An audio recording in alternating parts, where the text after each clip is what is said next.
Hi everyone, and welcome to this presentation with Play Magnus. My name is Eirik Tune Øretsland. I'm an analyst with ABG, and with me today I have the CEO Andreas Thome. He will give a 20 minutes presentation, which will be followed by a Q&A afterwards. So with that, I give the word over to you, Andreas. Okay, good afternoon everyone. So my name is Andreas Thome. I'm the CEO of Play Magnus Group, and I'm here actually from Dubai, where Magnus is currently playing the World Championship match against his opponent Nepomniachtchi from Russia. So we have now come quite some days into the World Championship match, and really good to see that Magnus has taken a solid lead. So he won the last. He's now up 5-3. So that's quite encouraging.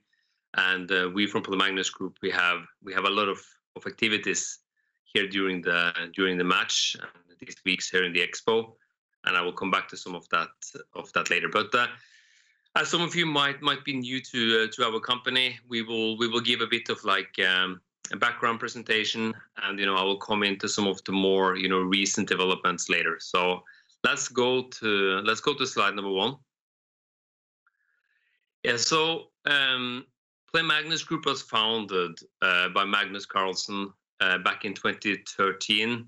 It's really the last, let's say, 2 years that we have started to, in a meaningful way, develop the company. And I will come back to like some of those. We have done a lot of acquisitions, and I will come back to some of those later.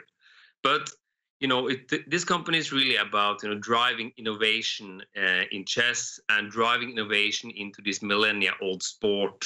It's a lot about digitization, digital platforms, and in our mission we have outlined that we would like more people to play, but also to watch chess. So we know that chess is very, very exciting to watch when it's presented in the right way. Chess is a game that's actually quite easy to play, but it's more difficult to improve. So one of our other missions has been to encourage more people to learn and study chess, and we own the #1 chess learning platform, Chessable. And another very important part is to stimulate the ecosystem and actually to enable more people to earn a living from chess. And when we develop products and when we develop services, we always have this in mind, that like we wanna stimulate the ecosystem, because we know that that's what is needed to like really drive something forward. And here we have taken a leading role. So we can go to the next slide. So when we look at this chess opportunity, it's very sizable, and I mean it's one of the biggest games in the world. And chess is played by more than 650 million people globally. And what's really interesting is that it's moving rapidly online. Chess is actually a game that's perfectly suited for the online play. And another important thing with chess is that it's global. So chess is played all over the world. It's not a game or a sport that's only popular in certain parts of the world. And it's popular all over the world, but it's extremely popular in some of those big geographies, like in India, in Russia, in America, in the Spanish-speaking world. It's really big and growing. It's also growing actually very fast in China. And another important part is that chess has this really positive impact in health, in education, and in equality. And we know that as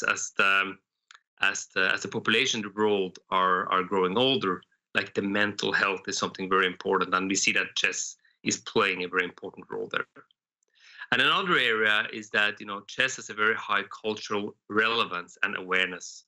And as we saw in 2018, in 2020 with the Queen's Gambit, it was the most watched Netflix show of the year. And another thing which is really important for us is that chess is in the early days of development. So there are a couple of companies out there now, primarily us and chess.com, that are the commercial companies in this market, but it's really in the early days of development. It's really in the early days of what we could call commercialization. So that's of course a great place to be. And then we have analyzed like all different kind of parts of chess which we could go into. But what we see exciting is that chess creates opportunities within esports and within e-learning. And these are the two areas that like we have developed products around.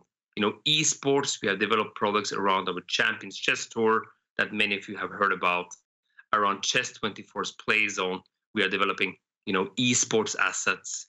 And around e-learning, this is, you know, with Chessable and, you know, with the Silver Knights acquisition that we have done for learning.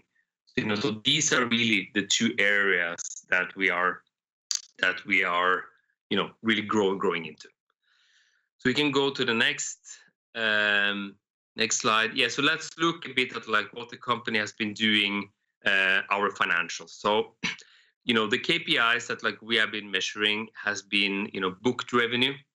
And if we look at our latest quarter, which was Q3, you know, we booked $6 million, which is up 210% year over year. And if we look at year to date, 2021, we have booked 17.3 million, you know, up 214% year over year. So, you know, it's a really, really strong development there. And if you look also into our organic growth, most of this growth is organic. Then what is good to see is that the revenue is following, you know, so like the revenue development, 5.5 million, up 176% year over year, and year to date 15.2, up 207% year over year. And the reason that, you know, the revenue is a bit smaller than the bookings is some of our partnerships for the Champions Chess Tour that is booked in one quarter and then recognized over a bit of a longer period.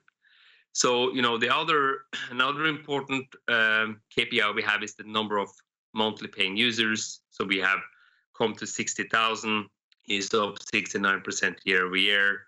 And this is either people subscribing to our digital services or buying digital chess courses on our platforms. And again, you know, as we talked a lot about after Q3, this is definitely one of those KPIs that are most important for us to continue developing. And with some of our new product releases, we are very confident that, you know, we should grow the monthly paying users significantly into next year. And then we have the RPPU, basically how much are we making in revenue per paying user, and this is 18.2, and is growing also fast year over year. And the reason it's growing is that our product mix is really improving into those more, you know, high ARPU countries, high ARPU customers. So that's why the RPPU is also growing for our company. And we have a solid cash position of around 22 million as of November 15. So, you know, we raised quite a lot of money in 2020, and we are, you know, really have been investing substantially, but we have a strong cash position in our company as well. So we can go to the next slide. Yeah, as I said, you know, we have really been growing, and it's quite remarkable actually for us that is working inside the company to look back at these slides. And, you know, it is only 2 years ago that like we had 3.6 million in revenue, you know, in booked revenue. Last year we came to 9.3, and, you know, when by the end of last year, we looked at like 14 to 16 for this year. And, you know, we have just continued to outperform that, you know, quarter after quarter. And now our guidance for this year is 23 to 25 million. And, you know, 23 to 25 million might not be big compared to other companies, but it's quite big when you come from 3.6 only 2 years ago, you know, so really, really solid growth here. And, you know, we also see moving forward that like the path is really looking promising. And we said that when we went IPO, we set out the 60 million target for 2025, but, you know, we are definitely much ahead of that plan, and we should be able to reach that 60 million goal before 2025, given the speed and the pace that we have in the business now. And in terms of growth initiatives, you know, it's keeping on investing into the product development. We have hired a lot of engineers, and now we are starting to see those benefits coming. Is to continue to invest into the Champions Chess Tour, which is really, really important. All the best players in the world are playing in our tour, and then keep on looking for smart M&As, interesting opportunities that can either help the company grow faster or like be more profitable. So we can probably move on from there. Next slide. Yeah, as I said, we have been through a very busy period in these last 2 years. We have done 8 M&As. The 2 most important M&As, Chess24 and Chessable, those are really like the backbone of the company together with the Magnus brand. But also last year, was a super good year for our company. We were able to to go on Euronext Growth. We were able to raise the capital, and with that capital that we raised, we were able to acquire several new companies, specifically in the chess content space. So we acquire content which improves the margins for the company. But like we have also been able to do other things which we couldn't have done, like developing the Champions Chess Tour, but also like signing like a long-term partnership with FIDE, acquiring the broadcast rights for the World Championship matches. So right now, when this World Championship match, Chess24, our brand, is broadcasting this match to the entire world. So so like with that capital, I really think we use that to put ourselves onto a great growth plan moving forward. So now let's look a little bit at like some of our recent developments. So like what is the most exciting things which we have done lately? So one thing is that we just ended the 2021 season of the Champions Chess Tour, which is our tour. It was really a massive success. 44 of the world's best players was playing in our tour. We had more than 150 million live broadcast views, 29 million hours watched. We had a massive media and social media around it, and it was so huge also to see all of these great corporate partners wanting to join our tour. And we signed some great contracts with companies like Meltwater, Mastercard, Airthing, Skilling, Gold Money, Opera, FTX, Julius Baer, and Aker BioMarine. So it was like really a dream come true for us. And like already in like the first year of operation, we are almost like break even on this initiative, and looks so promising for the coming years. And I think most of the top players, they found what we did so innovative and so meaningful. So like this is something huge, not only for us as a company, but like for the entire chess world. So we can talk a bit more about that on the next slide, I think. So yeah, I talked about the like success of the tour, and like really great viewership numbers, players were playing, and the partnerships were there as well, with all these amazing partners that like joined. And what has been super important for us as a company is this like innovation in the professional chess. Like when you're coming with something new, you have to do it different, you have to do it better, and you have to take advantage of technology and new concepts. And I think that's really what the tour did. Like we brought this like fantastic broadcast, but also like this esports feel. Our finals, the players played in like this esports arena, and we really promoted like chess is also like a cool game that can be showed really excitingly. And that was successful. I really feel that was very successful. And also we have been always innovative in terms of like new technologies, and I think what we did, for example, with our NFT portfolio for the Champions Chess Tour, that was another example of that, where we created like the first NFT trophy in chess. That was given to the winner of the tour. That was actually Magnus. But it was also auctioned out to our fans around the world, and it was a person from a fan from Singapore that bought that trophy. He paid, I think, somewhere like 6.5 Ethereum.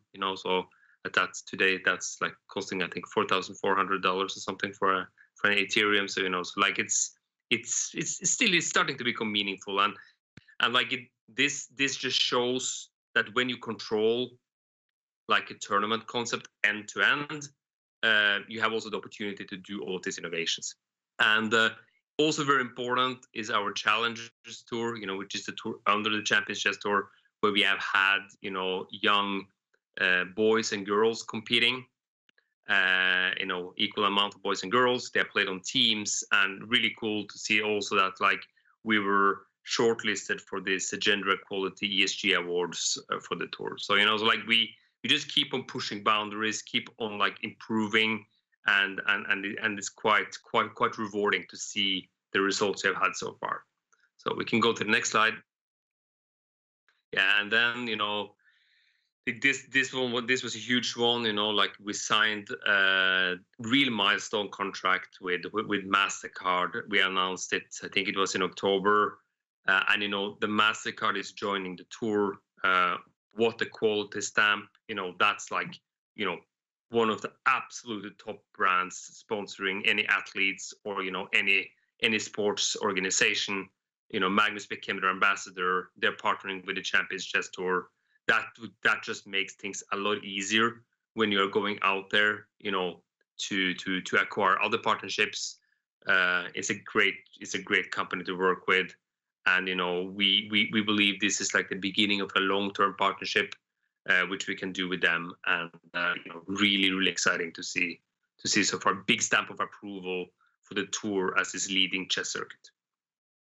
Yeah, you can go to the next slide there. But our company is much more than like the Champions Chess Tour. It's much more than esports. It's also a chess learning company, and that's why synergies are very important. So like, how does this different two businesses we have, the esports business and e-learning business, how are they coming together? Yeah, how are they synergistic? And I think a couple really good examples is that like the tour players and the tour ambassadors are creating courses on our learning platforms. So like we know that a learning platform is only as good as the content and courses that are on it. And so many of the players have been coming on. I think 50%, like 5 of the top 10 players have created courses, and so many others have done it. And this is like so cool for our fans to be able to like learn from the best. But it's also a great opportunity both for players and for ambassadors to make more money, because some of these chessable courses and the learning courses we have, they monetize really well. And this is done under a rev share. So we want to give the people that are creating courses the opportunity to also benefit from it. And a huge synergy for us is how these two things are working together. Yeah, we can go to the next slide. Yeah, and then Chessable, which is the cornerstone of our e-learning product, of our e-learning business. That one has really grown with regards to content. So like the platform now has more than 600 courses, but in addition to that, we have a lot of courses on our other platforms. Chess Metaverse has more than 400, iChess has more than 500, and some of the acquisitions we did, like New Chess and Everman, they also bring hundreds of courses there. And organically, Chessable has grown tremendously year over year. It's a lot of these paid titles, but also a lot of free titles. And now in this quarter, we had so many great releases: Anish Giri, Magnus' Challenge, and Nepo. Our popular commentators, Judith Polgren, Kramnik, they all published new courses. And we keep on digitizing content all the time. So we take great original content, which is there from like New Interest and Everyman, and we digitize that content, bringing it back to life, making it into like a recurring revenue stream. Yeah. Okay, we can go to the next slide. And then what we have all been waiting for, probably like the biggest opportunity in our company moving forward is the new Chess24 Play Zone. This is super important for us to compete better with chess.com. Is really to have a place where like when people come online to experience chess, most of them would like to come online and play chess. And we haven't been so strong there up until now, but now the chess24, mobile app is out, the new play zone is being launched, and into 2022, 2023, this is definitely an area which I'm sure will grow, really solidly for our platform, for our company. And when we first have people in there to play, it just makes it a lot easier to recommend people, learning content and do other things. So huge milestone for the company. And now when we have launched the first mobile apps for chess24, they came out just like a week back or so. So looks really good. You can go to the next one.